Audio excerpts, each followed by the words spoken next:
तो सर पहले तो आप अपना तारुफ बताएं, आपका नाम सर क्या मेरा है? नाम है मुश्ताक अली चांडियो और मैं सोशल वर्कर हूँ। आप हुक्म करें। सर ये जो मकानात अफगानियों पे ढहाया जा रहा है, तो 40 साल जो यहाँ पे रहाइश पजीर थे, अभी अफगानिस्तान को यहाँ से रिपोर्ट किया जा रहा है पानी को पाकिस्तान की तरफ से, तो इसके क्या समझते हैं? अंदरूनी सिंध के अभी सोशल पे यही ज्यादातर चल रहा है कि आए अंदरूनी सिंध के लोग यहाँ पे रहाइश हो जाएं, वो अपनी मिल्कियत आके यहाँ पे कब्जा करें, कि ये गवर्नमेंट की जगह है कि कब्जा करना के आसान है, इसका क्या समझते हैं? नहीं, कब्जा करना बिल्कुल गलत है। हम इसकी मजम्मत भी करते हैं क्योंकि देखो ये गवर्नमेंट की जमीन है, बिल्कुल सिंध गवर्नमेंट की है, आपकी है, सिंधियों की है, जो जहाँ के रहायशी है उनकी है। लेकिन तरीके से, कानूनी तरीके से जो भी यहाँ पर रहना चाहता है भले आए, हुकूमत से रब्ता करे, जो यहाँ की कमेटी बन रही है उनसे रब्ता करें, तरीके से आप यहाँ पे आएँ।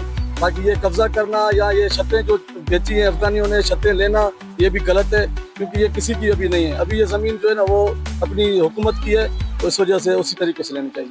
सर अभी जो हमें इतला मिली है कि यहाँ लाखों रुपए के घर बेचे गए थे जो अंदरूनी सिंध की गरीब आवाम को, क्या वो गवर्नमेंट पैसे उनको वापस करेगी जो इतनी मेहनत से अंदरूनी सिंध से आए यहाँ पे और इतने धक्के खा के आए? उन्होंने किस तरह उन्होंने अपने पैसे कुंजे खर्ची करी होगी, उसके बाद ये मकानात जो है गिरा जा रहे हैं, जबकि ये गिराने नहीं चाहिए थे, ये तो ऐसी एजेंट सेल करनी चाहिए थे। अगर सेल करने थे तो आवाम को इस तरह क्यों बेवकूफ बनाया गया?